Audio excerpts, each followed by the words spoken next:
Assalamualaikum warahmatullahi wabarakatuh, sahabat Puleter dimanapun Anda berada, di seluruh Nusantara, begitu juga yang ada sahabat kita yang ada di Malaysia ya. Senang sekali berjumpa dengan teman-teman semua. Pada malam hari ini, saya akan membuat suatu video, yang video ini merupakan sebuah jawaban ya untuk teman-teman yang memberikan pertanyaan lewat WA di sini. Nah, di sini ada pertanyaan dari Kalbar. Jadi dia menanyakan tentang berapa lama burung adaptasi dalam sebuah rumah walet. Nah, jadi sahabat Tuleter, uh, bagi yang baru menemukan channel ini silahkan di subscribe di sini dengan tujuan apabila saya membuat video berikutnya, mengupload video terbaru dari saya, maka secara otomatis akan muncul di beranda YouTube teman-teman semua. Oke. Terima kasih sudah mengklik video ini dan terima kasih sudah ikut bergabung di sini. Oke, langsung saja sahabat Tuleter. Jadi sahabat Tuleter, burung walet beradaptasi dalam sebuah rumah walet itu, terutama rumah walet yang kita bangunkan itu standar itu 3 bulan ya. 3 bulan itu dia melakukan adaptasi setiap harinya dia. Pada tahap awal burung walet itu datang berkerumun di atas RBW kita dengan adanya sumber suara yang dipancarkan oleh suara heksagonal ataupun itu suara yang dari LNB, yaitu suara panggil. Nah, dan dengan seringnya berdatangan setiap hari, bahkan bisa sampai ratusan ribuan itu adalah merupakan sebuah proses melakukan adaptasi ke dalam ruangan RBW itu.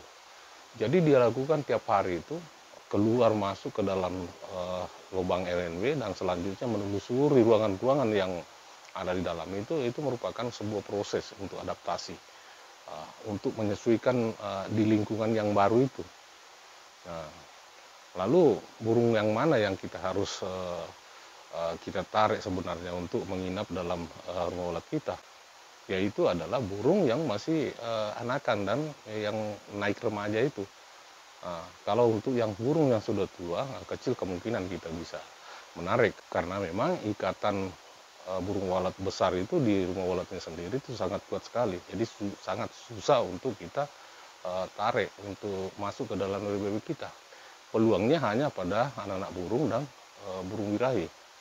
Nah, dan masa 3 bulan itu sahabat Tuleter, di situ ada fase yang dilalui oleh burung-burung itu.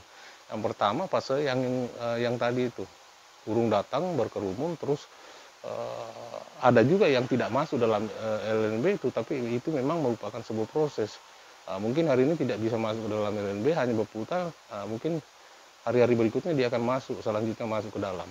Jadi itu dilakukan berkali-kali, karena memang merupakan fase awal. Nah, setelah dia masuk, nah sudah mulai menentukan titik spot inapnya. Nah, di dalam situ, maka dia akan menginap. Nah, dia menginap itu juga tidak langsung bersarang sahabat Tuleter ya. Di situ juga ada burung-burung yang berpasangan, ada juga yang tidak punya pasangan. Nah, itu juga membutuhkan proses. Setiap harinya dia mencari pasangan. Setelah dia mendapatkan pasangan di luar sana, maka dia akan menginap di sirip itu. Dan nah, sudah tentu tidak akan pindah lagi apabila tidak terganggu. Nah, jadi batas waktunya itu sahabat Tuleter ya. Kenapa ada 3 bulan? Kenapa konsultan sering menargetkan 3 bulan baru bisa dibuka? Karena memang masa 3 bulan itu saya kira cukup waktu yang cukup lama untuk burung adaptasi. Lepas dari itu kalau memang tidak ada yang nginap atau tidak ada titik kotoran di situ, maka tentunya harus melakukan tindakan lagi. Nah, itu standar untuk 3 bulan.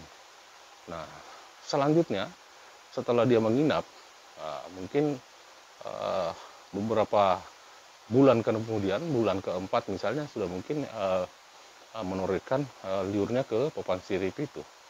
Nah, selanjutnya bertelur dan beranak di situ. Dan itulah level-level yang paling aman sebenarnya setelah ada telur. Karena tidak mungkin burung itu akan pindah lagi dari ruangan itu, kecuali ada serangan ya. Nah, tapi kalau masih spot kotoran aja, itu saya yakin masih labil, karena burung walet itu, anak burung walet itu sangat labil ya untuk berpindah-pindah, baik berpindah dalam ruangan, lantai ke lantai, begitu juga bahkan bisa lebih fatal lagi kalau dia berpindah ke tempat orang lain karena dia merasa tempat itu tidak nyaman, ada pengganggu di situ.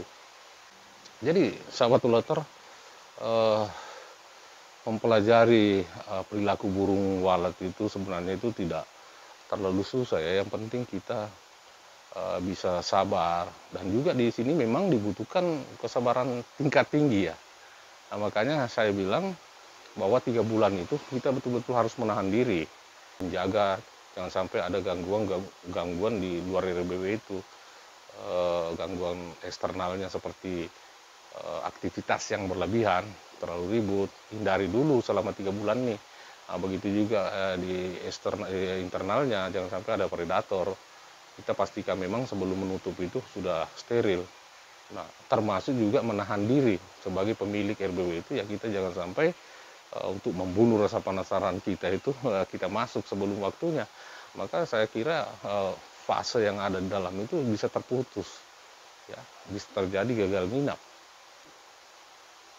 Itu banyak yang dibagikan teman-teman melalui YouTube ya. Kita bisa ikuti channel itu.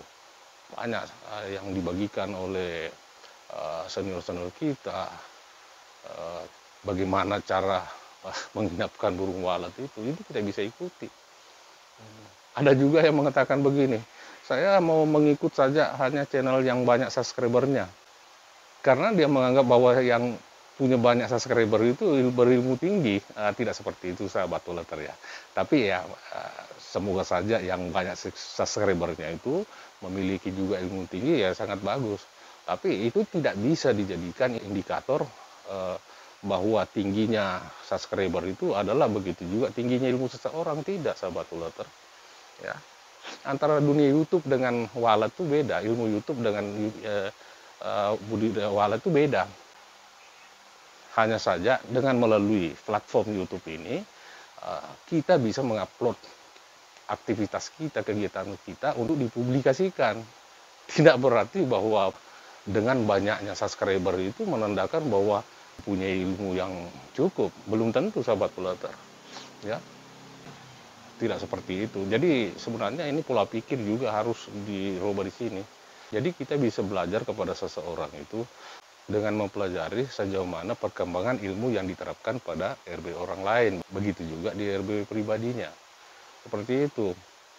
Jadi ada yang mengatakan bahwa bagaimana saya mau percaya, sedangkan dia sendiri tidak punya rumah walet dan lain sebagainya. Oh, salah besar sahabat uleter. Jadi penjual telur itu tidak bertelur. Penjual buat kumis itu belum tentu juga dia berkumis. Jadi kita jangan menilai seseorang itu dari apa yang didapatkan selama ini.